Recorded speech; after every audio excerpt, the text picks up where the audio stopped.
Good morning, everybody. This is Walk the Dog with Riot Mort. It is Wednesday, and it was supposed to be patch day according to the schedule, but as I kind of was worried about, because it was a holiday, the patch was delayed a day. So the patch is now on the 29th, which means it's tomorrow.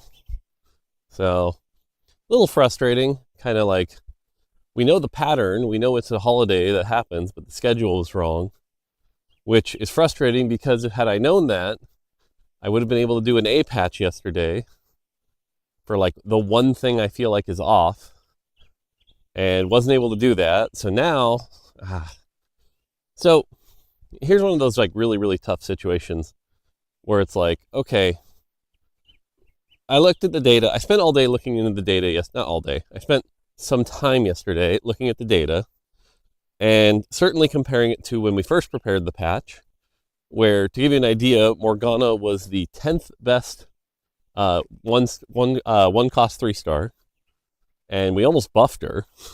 Thank God we didn't. And then fast forward to now, and it's like, yep, she is the number one cost 3-star, with number 2 being Poppy, Now, don't get me wrong, it's not by like a massive margin. This isn't like, we've seen way, way, way, way, way worse, right? Like, she's the strongest, but it's like, it's close, right? Like, it's literally Morgana, Poppy, Shaco, So it's not like it's like way off, but it's the kind of thing that like, had I had time to prepare the patch today, would I make another change? Yeah, probably. And Nico and I were looking at like what aspect of it needed to be nerfed, right? Because one of the other things that happens, and this drove me nuts, it still does drive me nuts to some extent, if I'm being honest. And there's a car very early. Jesus. I'm gonna wait till they go by. Okay. One of the things that drives me nuts is that, people will be like, I can't believe they didn't nerf Morgana. But they're not actually saying they want Morgana the champion specifically nerfed. Morgana is their shorthand for, that is the comp that I want nerfed. It just, Morgana is the carry of that composition, right? And there's this like lack of communication skills that causes people to go, it definitely is the carry that must be nerfed, as opposed to anything else. But we actually looked into it, and it was like, Morgana seemed generally fine, and in fact, Morgana without 6 Bastion performs absolutely garbage. Morgana in Divinicore, kind of garbage. Even Morgana and 6 Bruiser, not actually that great, which is kind of the comp we expected her to be good in. Which means it's probably like not Morgana that needs nerfed. Then it's like Poppy within Cyberboss. Is Poppy in Cyberboss that good? Not really. Which leads you to believe that, like, if you're going to nerf anything, it's probably either specifically Poppy's spell armor contribution, because he gets so much armor from Bastion. And remember, Bastion's like double armor for the first bit of the fight. So, yeah, that's what makes Poppy hit so hard at the beginning of the fight. Or it's literally just 6 Bastion, right? But like, even 6 Bastion feels weird because it's not like 6 Bastion literally anything else is performing well, right? There's no 6 Bastion, Zeri comp or anything like that. So, and this is one of the tricky things about balance, right? Is it's like any individual factor within itself seems relatively fine, if not even underperforming, but it is that specific combination of the elements that is overperforming. And that's where, in that case, you have to kind of use your judgment and sort of go, okay, what is the specific case that needs to be adjusted, right? Or what is the specific thing that feels frustrating, right? Like Morgana in particular, she's a dot champion, so she's going to have those moments where she's like doing high DPS and healing and stuff like that. So that's kind of intended. But to me, I lean more towards it's like that Bastion, like that first 10 seconds of a Bastion fight where there's just like it feels like you're doing nothing to them. I feel like that's going to be the frustrating element. So TLDR here is, if I had infinite time and could snap my fingers, would I have patched a Bastion 5 armor nerf? Yeah, I absolutely would have, but now you have this situation where it's like, can you justify an entire micro patch just to go Bastion -5 armor and MR? Not really. And in fact, my boss would sort of be like, you're tinkering, stop it, leave it alone, it's fine. So it's like, because 14.4 was a very, very good meta. Very good. Was it perfect? No. But in that pursuit of perfect, is that where I should be using the resources to try to make sure it's as perfect as it can? Or should I be using that time to continue to improve and balance 15 and get that ready, which has bigger yields on return, And that's the challenge, right? Like, there is no magic thing. We can't just do it all, snap our fingers. But yeah, I know this isn't really any question, by the way. This is just me talking about the meta and the things I've been thinking through yesterday. But yeah, it's interesting. If you compare it to TFT Academy's tier list right now, it's like there's 2 S tier comps on their list right now, which is AMP, which is getting nerfed. That flat HP does so many weird things, so that's getting nerfed. And then there's Morgana Bastion, which isn't being nerfed. And then if you look at all their C tier comps, which is like LeBlanc, Vayne, like those are getting buffed. But there's an interesting self-reporting thing here where it's like, I almost wonder how much of their tier list is based off the fact that, because sometimes I'll catch Froden saying something like, oh, well, they're buffing this, so it must be bad, so let's change it on the tier list, So there's a little bit of like self-reinforcement. So it's one of the reasons why I have to be careful when using a site like that as a resource for player perception. Hell, a week and a half ago, Morgana wasn't even on their tier list. So it's interesting. Anyway, those are kind of my morning thoughts heading into the day as we head into the patch. I'm definitely a little nervous about the Bastion Morgana stuff. It's possible, though. The one thing I could see, like, shaking it up is that the Ginsus, we're shipping new Ginsus relatively strong, and new Ginsus can do well into those comps. So maybe, a similar comp with a good front line can counter the Bastion Morgana comp enough, kind of like we saw with Street Demon. So we'll see. But yeah, okay, cool. Let's get to questions. Sorry about that long opening of random thoughts here. First question is kind of a hard one. What is the value of player agency determined in TFT resources? Now, this question's a bit buzzwordy, so let me rephrase that for anyone who's curious what the hell this means.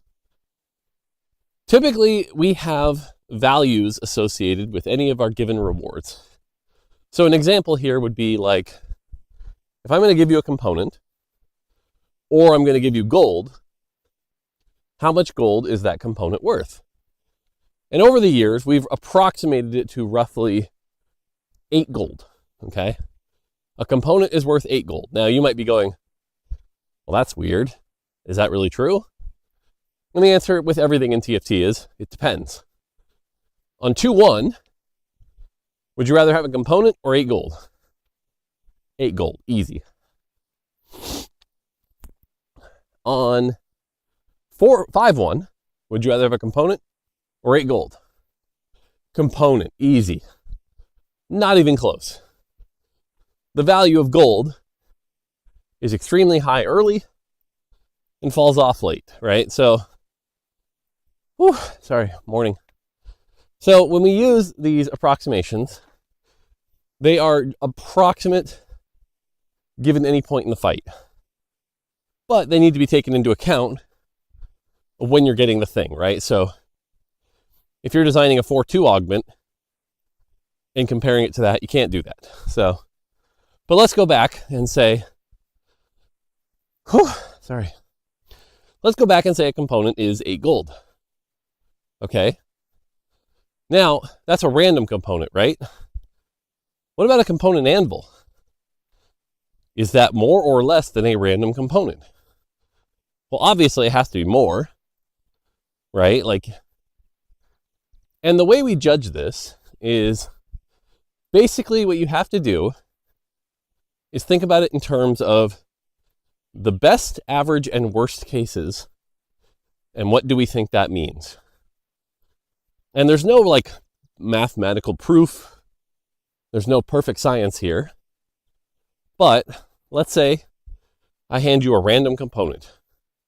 And the worst thing that can happen to you is you get another cloak and you already have 2 cloaks. Is that really that bad? It's annoying, but it's not that bad. And the best thing you could get is the exact tier you need to finish your blue buff. And that's pretty big. That's good impact, right? But the average is like, a sword, whatever. The difference between those cases is not that extreme, right? And so the difference in value is not going to be that intense. Now, a component anvil essentially says, hey, the worst thing that can happen is we're going to show you the 4 worst components you could get, which is, let's say number 5, 6, 7, 8 on your wish list. And then you're going to take number 5. So the worst thing that could happen is you get the 5th best component for your build. But the best thing that can happen is you get the component you want. And the average is much higher because the odds of seeing it, just all you have to do is see it, is so much higher. But again, what's the difference between getting your 5th best component and your best component? It's not that big. So in that term, it's like probably 1 to 2 gold of value, right? It's not that big an extreme. If a component is 8 gold on average, getting your best component is probably like 9 gold on average. Not that big a deal. But this gets more and more complicated as time goes on, right? If I hand you a random full item, right, what's that value relative to 2 components? Right, if I hand you 2 random components, then that's 16 gold. Then you have the agency to build what you want using your other components and things like that. If I hand you a random item, the worst case scenario is you get a Morello when you already have a Sunfire. Or you're playing an AP comp and I give you a Deathblade. The worst case scenario is pretty bad, actually. And the best case scenario is not even that much better, right? Like 2 random components with agency, not that insane. Like you can kind of pick and you can kind of choose. So that level of like best case scenario and worst case scenario on a random full item actually leads it to be much less valuable than 2 components. And so a random full item might be valued at, say, 13 or 14 gold as opposed to 16 gold. Because again, that agency that those 2 components provide is pretty extreme. But a component or a full item anvil, again, the worst case scenario is we show you the 4 worst items that you could want. And of those, but like, again, if you think about it in numbers, there's 35, 36 full items. So we show you number 36, 35, 34, and 33. You pick your 33rd worst item. So that's the worst case. But more likely you're going to get something higher on average. So that's probably worth, 15 gold. But again, is a full item anvil better or worse than 2 random components? Right? And like that's the judgment you have to start making as you compare and contrast things and figure out basically their min case, average case, best case. What do those equal and what's the value?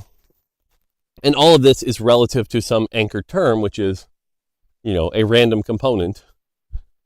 And so you go from there. And the same is actually true of champions, right? So like, how much value is a lesser duplicator worth? Well, it's not 3 gold, right? It's clearly more than 3 gold. Because, okay, yes, the best case scenario is you use it on a 3 cost, you get 3 gold of value. But the agency to pick what 3 gold it is massive. And the amount of gold it saves is massive, right? Like, you get to make a champion when your pool is at your lowest, or it's like, if you get 2 jinxes out of a box and then you get a lesser duplicator, you've essentially high rolled. How much gold is that worth? How many odds is that multiplying? So that ends up inflating its value pretty high. Now, the difference with duplicators, though, is that we've specifically designed duplicators to essentially be a high roll opportunity.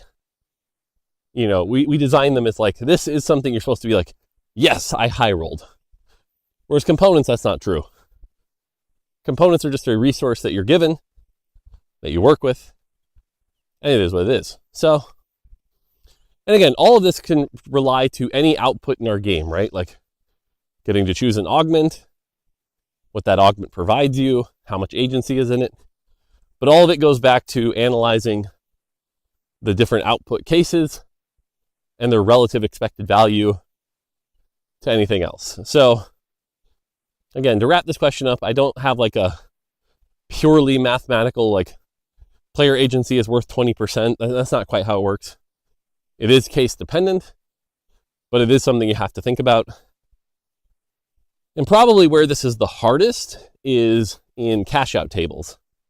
When you're designing your cash out table or your rewards table, the values can change pretty drastically because of A, the agency, B, the situations you could be in, and C, when it's expected to happen, right? So, you know, let's use the 80 gold cash out in Cypher, for example. It's funny because you get the 80 gold cash out when the thing says 70 gold of value. And I've had players be like, oh my God, that's unplayable. But the reality is, gold is less value than at our current rate, given that the likeliness that you get that cash out is your late game, right? You're not getting that in stage 3. You're likely getting that in late stage 4 or early stage 5, you know? So yeah, you know, and so I think if you went back and looked at some of the cash out tables and it's like, well, why is this value the way it is? It's because of where it is relative to the game time expected to get them. So there you go. Bit of a complicated question, but player agency definitely matters as it affects the average expected output of any given reward that you get. All right. Will specific augment artifacts ever come back? And the player was talking about I forget the name of it, the crit artifact that lets you, Prowler's Claw. So bad with names. Well, like the Prowler's Claw prismatic that gave you like a Prowler's Claw and something else, and there's like a Prowler's Claw and an IE. Will those ever come back? The answer is probably, because the funny thing is they never actually went away, right? Like if you look at the Shimmer Scale item, the augment, that's essentially the same thing, right? It's like, instead of a random artifact, you get a little agency and get to pick an artifact that is gold generating, and you can take that, and that's good. So we think those are fine. To some extent, the Dynamo one, where you get a Monozane, is kind of like this as well. It's a specific artifact, or no, I'm sorry, now it's a Zanya's. But it's a specific artifact with just a bit of a hoop to jump through to get that specific artifact. So having specific artifact augments totally fine. I think the thing is, though, we just want to make sure that they're actually interesting. Like you used the Prowler's Claw one as an example, and we saw that one have a generally low pick rate because it was like, well, if you take this, there's like 2 champions you should be playing with it. And one of the things our best players really like is when the augment system does not narrow you down into specific lines on 2-1 especially, right? So an example of good here is like buried treasures. You're going to get 6 random components on early game. Okay, that's fine. That's not going to lock you into anything, and you can still play adaptively based on what you get. But if I specifically give you, you know, the Dynamo augment, our top players don't really like that because, like, well, it's 2-1. I've locked in my line, and now at this point, I'm just going through the motions to try to get my Dynamo stuff and sure hope I hit it, right? And, you know, artifacts are going to be the same. And right now, I would actually say within our augment system, we kind of have an abundance of those ones that like push you into a certain direction pretty heavily. Now, I've talked about this before, but the line's really, really thin. This came up recently because we saw someone who said, you have my bow, which was the augment that gives you a bow and some attack speed. And there was a player written guide that said, you have my bow means you must play one of these two lines. And it was like, generic attack speed has locked you into a line?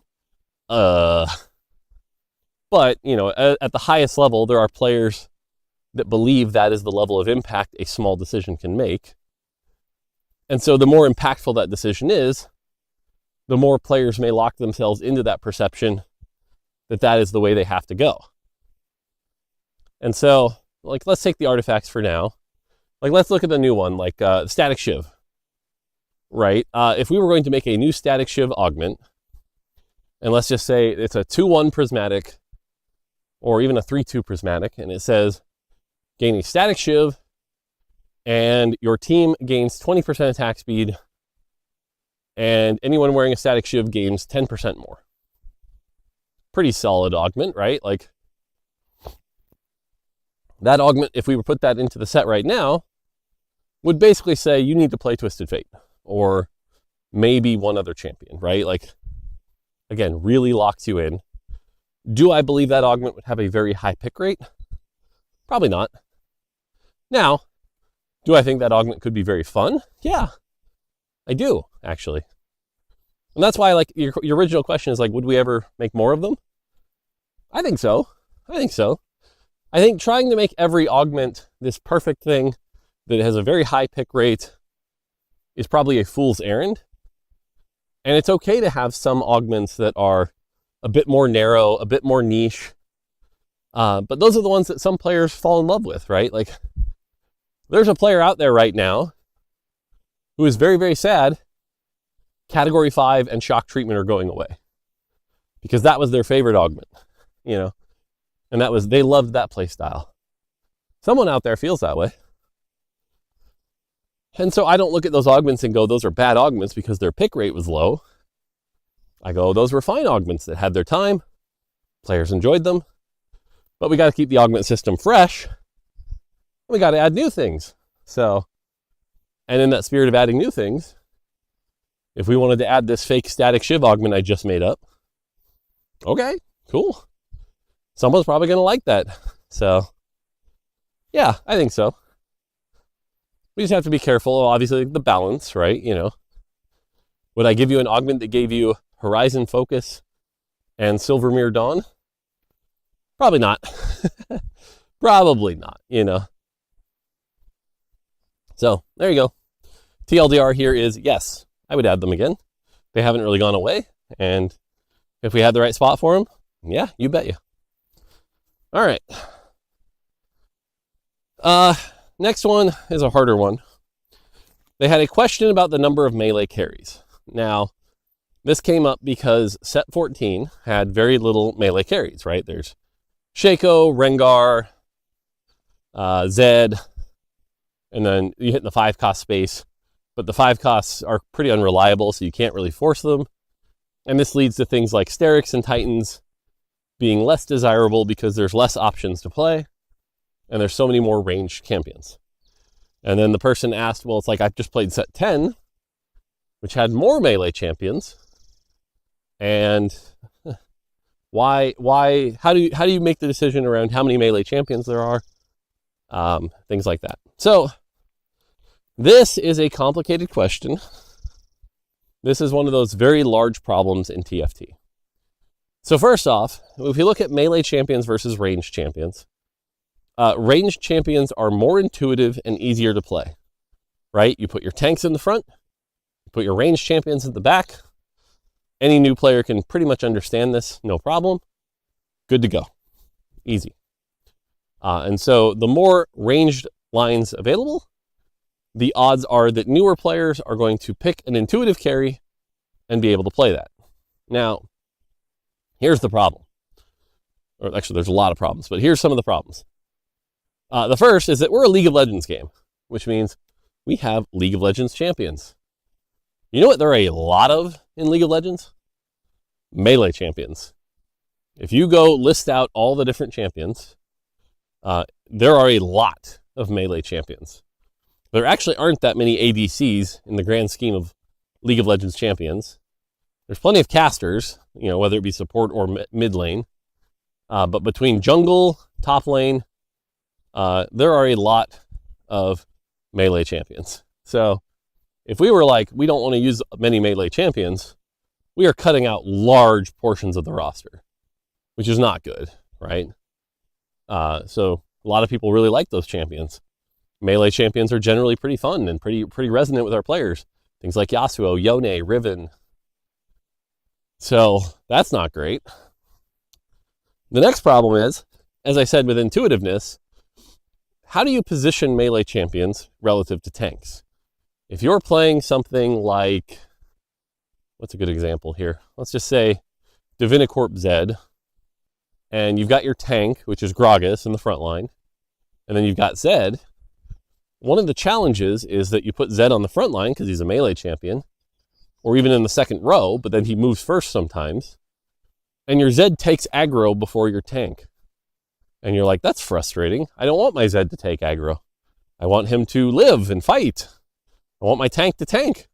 You don't get that same intuitive feeling that you get when you put your backliner Vex in the backline, and Gragas definitely takes aggro first. So it takes people a long time to figure out how to play melee champions positioning. Then we have the other deep problem with our systems, which is how mana generation works relative to survivability. Something we've had in our game for a long time is that when you take damage, you gain mana. And the idea being that this came from actually the original auto chess, and it was like to help tanks guarantee their cast before they die, right? So like if you have a tank with 3 items and they're going to take a bunch of damage, they'll get their cast off, and you'll get to see the thing do what it wants. And, if you have a tank in the front line, then that's great. But, this has some negative side effects. This is things like, if I'm running Static Shiv and it hits the backline, I feel like I'm just feeding their backline mana so that they get to cast sooner than my backline. So I really just want to burst people down so that they die before I give them that mana. Well, melee champions have this problem in spades because as melee champions take damage, they gain mana, which lets them cast their spell. And then when they cast their spell, usually melee champions have something like a Bloodthirster, which causes them to heal back up. So then they take damage again, they generate mana, they cast their spell, they heal back up. And melee champions in our game have essentially become drain tanks. Rengar this set was notorious for this. Built-in healing on his kit that's scaled with AP. Every time he casts, he does a big crit with some damage. Bloodthirster or Hodge heals right back up. And he was a drain tank for Jinx, not a damage dealer. And so every melee champion for the past 4 or 5 sets has this problem where they can't survive long enough at 1 star to become a drain tank, so they're garbage. At 2 star, they're like, if you have 3 items, maybe early game, let's use Rengar as the example. Can a 2-star Rengar survive and do a lot of work? Yeah, till about 3-5. And then he kind of becomes useless. Only at 3-star do they finally have the health gain necessary to drain tank properly. Because the other thing about our mana generation system is that it's relative to flat health. So you need to have a high health pool, right? If you have let's say it takes this is wrong, but let's say it takes 1,000 damage for you to cast your spell, to generate enough mana to cast your spell. Well, if you're a Rengar 2 with only 1,300 health, you're going to go from 1,300 to 300, cast your spell, heal up to 800, and then not be able to cast again because you don't have enough health to generate the second time. But if you're a 3-star Rengar and you've got 2,000 health, you take 1,000, you're at 1,000, you cast, you're at 1,500, go down to 500, cast again, you're at 800. You can get multiple casts off, which makes you really, really powerful. And so generally with all of our melee champions, we see this thing where it's 1 and 2-star are actually kind of borderline unplayable. And then 3-star is where it's starts to ramp up. And we saw this actually with Vex before her rework, right before we shipped, where she was supposed to be a melee champion. And again, it got to the situation where if you didn't have all the proper items and 2-star, she was a garbage champion that did nothing. But when you finally put it all together, she was this obnoxious drain tank that wouldn't die. And it's like, well, that's not great.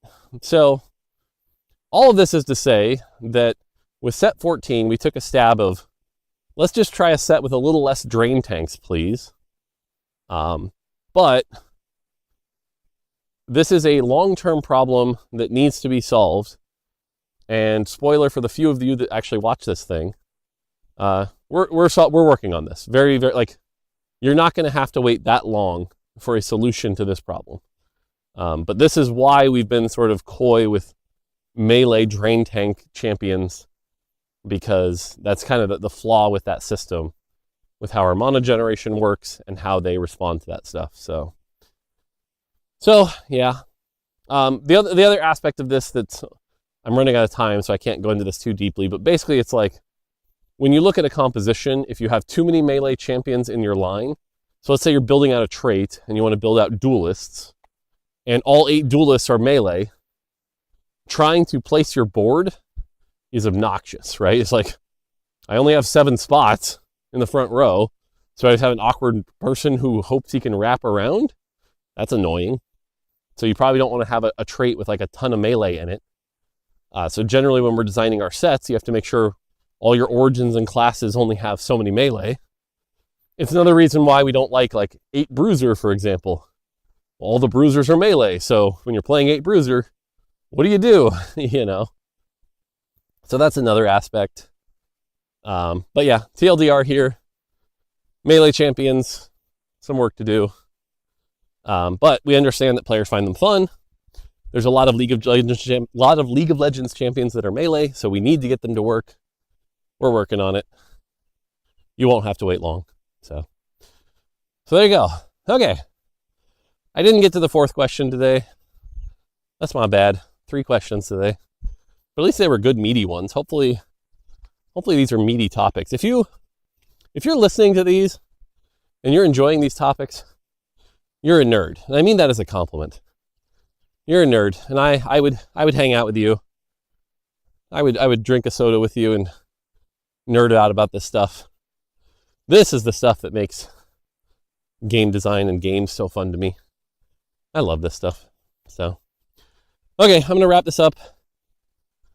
Patch tomorrow. We'll see how it goes.